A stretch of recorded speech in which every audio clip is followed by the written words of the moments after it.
19 item हमारे रखे गए थे और 19 के 19 आज अप्रूव हो गए हैं। सबसे पहला जो एजेंडे के अंदर विषय था कि हमारी सरकार ने पीछे जो हमारे शहीदों के परिजन थे, अनुकंपा के आधार के ऊपर उनके परिवार से एक व्यक्ति को नौकरी देने का निर्णय किया था। सरकार में कहीं पर भी आज 2 और जो हमारे शहीद परिवार थे उनके परिवारों से 2 और सरकारी नौकरी में आज इस पॉलिसी के तहत शहीद कैप्टन कपिल कुंडू की बहन श्रीमती काजल कुंडू और दूसरे हमारे शहीद सत्यवान की बहन श्रीमती मंजू रानी को मौलिक शिक्षा विभाग में लिपिक के पद पर सरकारी नौकरी दी है। और जो श्रीमती काजल कुंडू है उसको रोजगार विभाग में सहायक रोजगार अधिकारी ग्रुप बी के पद पर नौकरी दी है। मैं बताना चाहूँगा कि अगर हम ध्यान करें, हमारी सरकार ने लगातार पिछले 9.5 वर्षों में शहीदों के परिजनों के अनुकंपा के आधार पर 369 नौकरी पीछे दी है। 2 और आज इसमें जुड़ी हैं। ये संख्या आज 371 वो हो गई है। अगर हम पिछली सरकार का देखें, पिछली सरकार में मैं बताना चाहूँगा कि 10 सालों के कार्यकाल में 2014 से पहले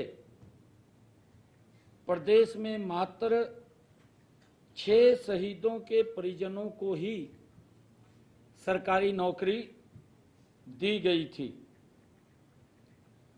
आज हमने इन दोनों मामलों में नियमों में छूट देते हुए सरकारी नौकरी देने के लिए स्वीकृति प्रदान की है, जो फर्स्ट एजेंडा था। और हमारा इस एजेंडे के अंदर जो हमारे सशस्त्र बलों और केंद्रीय सशस्त्र पुलिस बल युद्ध हताहतों के परिवारों के सदस्य के लिए नीति 2023 बनाई थी। कैबिनेट में आज ये भी एजेंडा आया और उसको स्वीकृति प्रदान की गई। अब इसका नाम बदल करके वीर शहीद सम्मान योजना, वीर शहीद सम्मान योजना अब इसकी स्वीकृति प्रदान की गई है। इस नाम से इस योजना को जाना जाएगा। और हमारा जो एक और एजेंडा था, जो हमारे स्टाम्प विक्रेता थे, आजकल ई स्टाम्प हम ले लेते हैं, कंप्यूटर से स्टाम्प आ जाता है और 10,00,000 रुपए के स्टाम्प की पावर हमारे वेंडर्स को थी और अब वो 10,000 की पावर खत्म कर दी है। इसके कारण से उनके रोजगार के ऊपर भी संकट खड़ा हो गया था। आज कैबिनेट ने ये फैसला लिया कि उस 10,000 को बढ़ा करके 20,000 रुपया हमने कर दिया है, जिससे जो प्रभावित हमारे स्टाम्प वेंडर्स थे उनका रोजगार प्रभावित ना हो, उसको लेकर के इसको बढ़ाने का भी आज स्वीकृति मंजूरी दी गई है।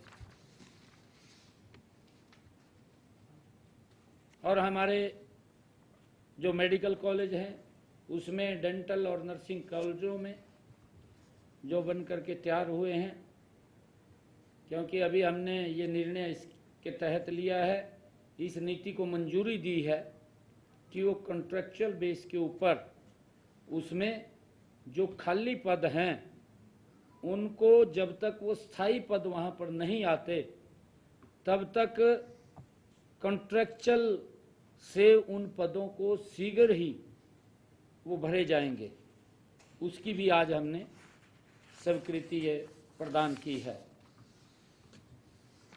हमारे जो पुलिसकर्मी हैं, जो दिन रात किसी भी समस्या को लेकर के या कोई क्राइम हो जाता है उनको बाहर रहना पड़ता है, वो उनकी इन्वेस्टिगेशन के लिए जाना पड़ता है, मुस्तैदी से वो ड्यूटी करते हैं।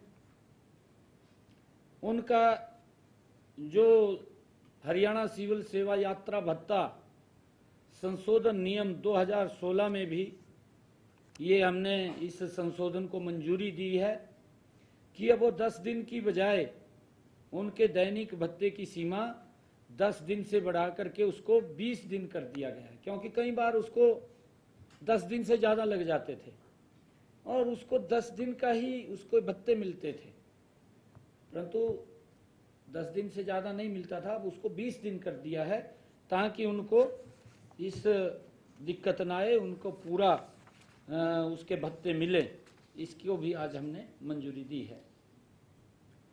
एक और हमने निर्णय किया है, हमने ये निर्णय किया है कि जो हमारे पेंशन भोगी थे, जिनको जैसे कोऑपरेटिव बैंक के बहुत कम पेंशन मिलती थी या MITC के हमारे कर्मचारी थे, बहुत कम पेंशन मिलती थी, HMT के कर्मचारी थे, उनको बहुत कम पेंशन मिलती थी।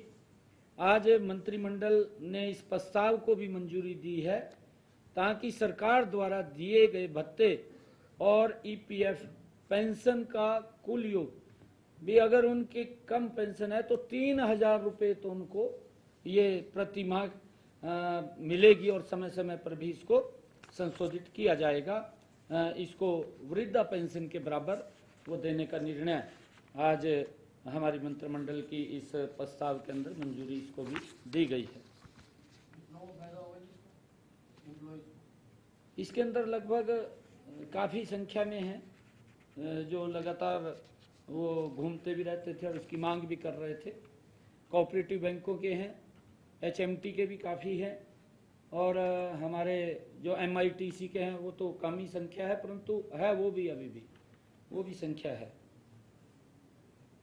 एक और निर्णय ये लिया गया है मंत्रिमंडल की बैठक में कि जो हमारे ठेकेदार जिनका पंजीकरण और नामांकन के लिए नए नियम हरियाणा पंजीकरण सह सूचिताबद्ध नियम 2023 को भी मंजूरी दी गई है।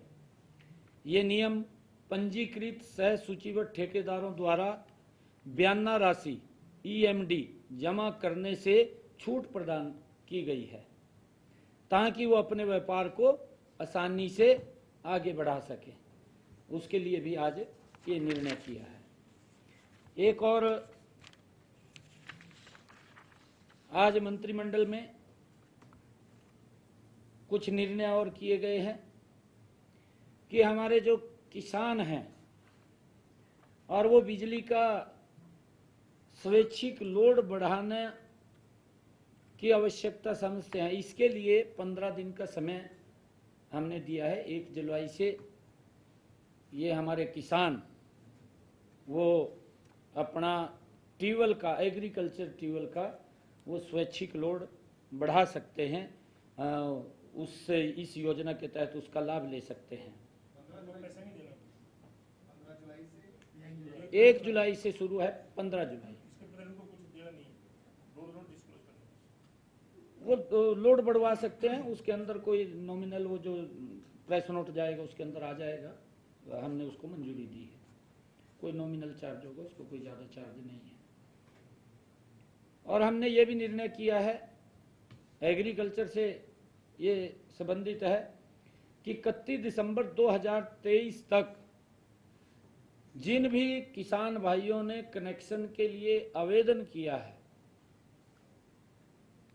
जो आवेदन दे चुके हैं, उनके लिए भी पोर्टल खोला जाएगा, उन कनेक्शनों को भी दिया जाएगा, उसके लिए भी आगे बढ़ाने का ये निर्णय लिया है। और एक और समस्या थी किसान को, ये समस्या थी कि ट्यूबवेल फेल हो जाता था। जब वो ट्यूबवेल दूसरे स्थान के ऊपर लगाता था, उन्हें 50 मीटर पे लगाना है या 100 मीटर पे लगाना है, तो उसको सोलर पंप की शर्तें पूरी करनी पड़ती थी। जिस भी किसान का ट्यूबवेल फेल हो गया है और उसने दूसरा 50 मीटर पे दूसरा ट्यूबवेल लगाना है, उसके ऊपर कोई शर्त लागू नहीं होगी, वो कनेक्शन उसको मिल जाएगा। ये निर्णय हमने आज इसके अंदर लिया है। और हमने एक और निर्णय लिया है आज मंत्रिमंडल के अंदर, जो हमारे एसोसिएट प्रोफेसर्स हैं जो अप्लाई करने के लिए, उनको 5 वर्ष की छूट उसके अंदर दी गई है, ताकि एसोसिएट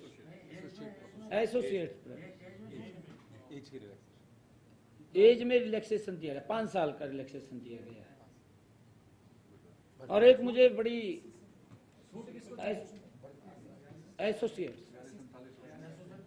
वैकेंसी निकलेगी, उसके अंदर अप्लाई करने के लिए उनको 5 साल की छूट दी गई है। एक मुझे बताते हुए बड़ा गर्व की अनुभूति हो रही है, सिरसा में जो पवित्र स्थल गुरुद्वारा चिल्ला साहिब, जहां पर गुरु नानक देव जी के पवित्र चरण उस भूमि के ऊपर पड़े, और वो भूमि आज हमने ये फैसला किया है। और आज के ही दिन, ये हमारे लिए बड़ा गर्व का दिन है कि आज वहां मेला भी भर रहा है। आज के दिन ही आए थे गुरु नानक देव जी, आज के दिन ही उनके पवित्र चरण उस भूमि के ऊपर पड़े थे। आज वहां पर मेला भी भरा हुआ है और उस भूमि को हमने देने का फैसला वो गुरुद्वारा साहब को किया है, क्योंकि वो रेवेन्यू की सरकार की वो लैंड थी। अब उनको free of cost special Gurudwara Sahib को वो देने का निर्णय हमने किया है। वो लगभग 70 कनाल 7 मरला भूमि है, 70 कनाल 7 मरला भूमि है। आज गुरु नानक देव जी का ही ये आशीर्वाद है, उन्हीं के आशीर्वाद से आज ये हमें आज अवसर मिला है कि जिस पवित्र भूमि के ऊपर, जिनके चरण स्वयं गुरु नानक देव जी के उस भूमि के ऊपर पड़े हैं, आज वो भूमि उस पवित्र गुरुद्वारा साहिब के नाम वो देने का निर्णय हमने किया है। आज ये फैसले मंत्रिमंडल के अंदर हमने किए हैं। आप सबका बहुत बहुत धन्यवाद।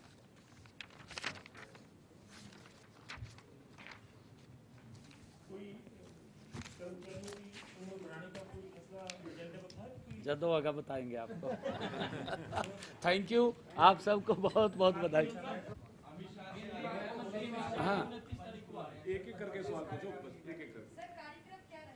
29 तारीख को प्रदेश कार्यकारिणी की हमारी विस्तार बैठक है और आदरणीय अमित शाह जी का मार्गदर्शन मिलेगा। आदरणीय अमित शाह जी उसके अंदर आने वाले हैं, 1 दिवसीय वो बैठक है। आने वाले जो विधानसभा के चुनाव हैं, हमने बहुत बड़े मैंडेट के साथ आज हरियाणा प्रदेश के अंदर जन जन की एक ही भावना है कि तीसरी बार नरेंद्र मोदी जी के नेतृत्व में बड़े मैंडेट के साथ भारतीय जनता पार्टी की सरकार वो हरियाणा में दोबारा फिर आएगी और आदरणीय अमित शाह जी का हमें मार्गदर्शन मिलेगा। नरेंद्र मोदी जी के सानिध्य के अंदर हम हरियाणा को और गति से आगे बढ़ाने का काम करेंगे और हमारी सरकार की ये एजेंडा है, ये पॉलिसी है कि लोगों के जीवन को सरल करना, उनको समस्याओं से नहीं जूझना, उनकी समस्याओं का समाधान करते हुए हमारी सरकार आगे बढ़ रही है। और हम ये जो पिछला जब से कोड ऑफ कंडक्ट हटा 6 जून से, 6 जून को कोड ऑफ कंडक्ट हटा, 6 जून से लेकर के आज 26 जून लगातार हमने एक से बढ़कर एक हरियाणा प्रदेश के जनहित के अंदर लोगों के हित में फैसले लेकर के उनको सुविधाएं भी पहुंचाने का काम कर रहे हैं और सुविधाओं के साथ साथ उनके जीवन को भी सरल करने का काम ये हमारी सरकार कर रही है। और आगे भी हम लगातार लोगों के हित में मजबूत कदम उठाते हुए उन तक लाभ पहुंचाने का काम करते रहेंगे।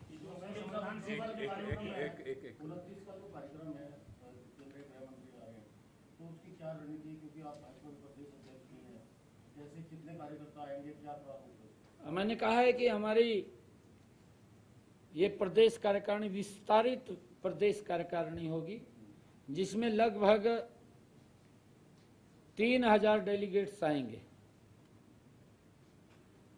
जो उस बैठक के अंदर विभिन्न हमारे प्रभारी महोदय धर्मेंद्र प्रधान जी जो चुनाव का पूरी की पूरी कमान संभाले हुए हैं, धर्मेंद्र प्रधान जी जिन्होंने उड़ीसा में, जिनके सानिध्य में पहली बार भारतीय जनता पार्टी की सरकार बड़े मैंडेट के साथ आई है, जो स्वयं भी 4थी बार लोकसभा के सांसद बड़े मैंडेट के साथ चुन करके आए हैं, उनके हाथ में हरियाणा प्रदेश की एक कमान है। और उनके साथ हमारे विप्लव देव जी त्रिपुरा के जो पूर्व मुख्यमंत्री रहे हैं, बहुत बड़े मैंडेट के साथ वो त्रिपुरा में लोकसभा की सीट वहां से जीत करके आए हैं। इन दोनों लोग ये हरियाणा के इस विजय रथ को मजबूती से आगे बढ़ाने का काम करेंगे और उनका भी मार्गदर्शन मिलेगा। वो भी इस बैठक के अंदर रहने वाले हैं। आदरणीय अमित शाह जी का भी मिलेगा। जो समाधान शिविर आपने लगवाए थे, सीएससी को डीसीसी ने किया था, अब तक कितनी शिकायतें आई और कितना निपटारा? क्योंकि आप तो रोज फीडबैक लेते हैं, वार रूम करवाया था आपने। हाँ, लगभग समाधान शिविरों के अंदर, क्योंकि समाधान हो रहा है, हमने कहा भी था कि जितनी भी समस्याएं हैं मौके के ऊपर उनका निराकरण हो। अगर कोई समस्या ऐसी है कि उस लेवल के ऊपर समस्या का समाधान नहीं निकल रहा तो उसको हम देखते हैं। यहाँ पर लगभग 20,000 के करीब में समाधान शिविरों में ये समस्याएं आई हैं और उसमें से लगभग 5,500-6 हजार समस्याओं को मौके पर निपटान किया गया है। जो समस्याएं बची हैं उनको भी शीघ्र उनका रास्ता खोज करके उनका भी समाधान कर दिया जाएगा, क्योंकि 30 तारीख तक ये निर्णय अधिकारियों ने लिया था कि हम इन सब का समाधान निकाल लेंगे, कर देंगे, उन समस्याओं का भी समाधान हो जाएगा। बड़ी घोषणा और की थी कि जो परिवार पहचान पत्र में जो आय वाला पार्ट है उसमें सब घोषणा पत्र ही काफी सफिशिएंट है। पहले तो कोई बहुत सारी कमेटी थी, वो चेक करती थी इनकम आएगा, जो चेक करने का तरीका था। अब जिन लोगों की आय ऊपर नीचे हो रखी है वो दुरुस्त कराना चाहते हैं, वो केवल अपना सब घोषणा पत्र देते हैं। बिल्कुल, ये हमने कहा है, क्योंकि किसी ने ये पहले भी जो इनकम थी उन्होंने स्वयं सत्यापित भरी थी और स्वयं सत्यापित में कई बार जो गलती सीएससी सेंटर से हो सकती है, वहां से गलती, उसने तो कुछ दिया, उसने कुछ और उसके अंदर एडिशन हो गया। ऐसे कुछ लोग जिनकी इनकम ज्यादा हो गई थी और वो कम कराना चाहते हैं, वो स्वयं अपना वहां पर जो ये समाधान शिविर है, समाधान शिविर के अंदर जा करके अपने हाथ से लिख करके, वो भी मेरी इतनी इनकम है, एक कागज के ऊपर वो देंगे तो उससे उसका समाधान वो कर लिया जाएगा, वहीं कर लिया जाएगा। मुख्यमंत्री जो रहे हैं दुष्यंत चौटाला की प्रेस वार्ता करते हुए कहा कि भाजपा के साथ जाकर के मुझे काफी नुकसान हुआ है, इस बात को वो कहते हुए नजर आ रहे, कैसे देख रहे हैं आप? भविष्य में जाएंगे। ये तो चौधरी अभय सिंह चौटाला को पूछो भी उसको नुकसान हो या फायदा हो। आप क्या कहना चाहेंगे? नहीं, मैं तो जवाब दिया, मैंने आपको जवाब दिया है ना।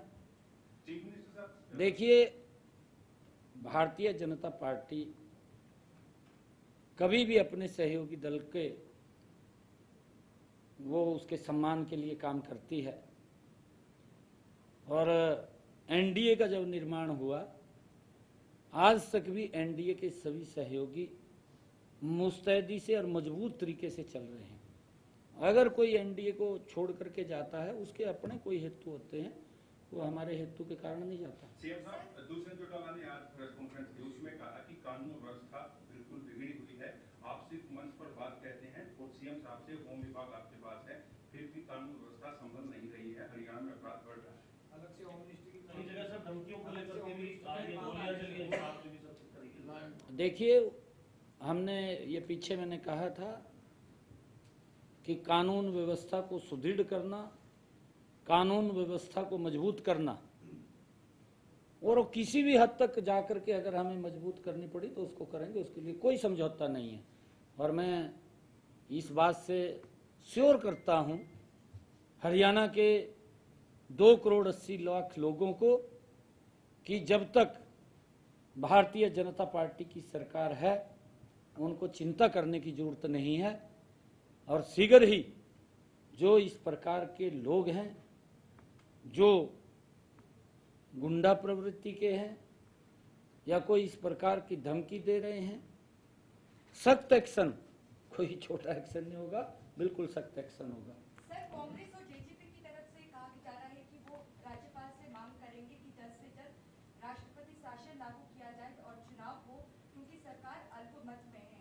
जनता को क्या कहना चाहेंगे सर, जिस तरीके से लगातार उनकी तरफ से? नहीं, हुड्डा साहब तो आज के नहीं कर रहे, आज के नहीं कर रहे वो। ये सरकार अल्पमत में है। दुष्यंत चौटाला ने कहा नहीं, देखिए, कहा कि एक्ससीएम ने कहा कि आपने तो 2 एमएलए बन रहा है, तो सपोर्ट कर रहे हैं रामनाथ सुरजा करण जोगीराम सिंह। नहीं, देखिए, हम ये कहना चाहेंगे कि वो अपने विधायकों को तो इकट्ठा कर लें, अपने विधायकों को तो इकट्ठा कर लें, तभी तो किसी के ऊपर आरोप लगता है कि सरकार अल्पमत में है या बहुमत में है। उसके पास कितना का है, वो अपने विधायकों को इकट्ठा कर ले। Thank you. बहुत बहुत धन्यवाद।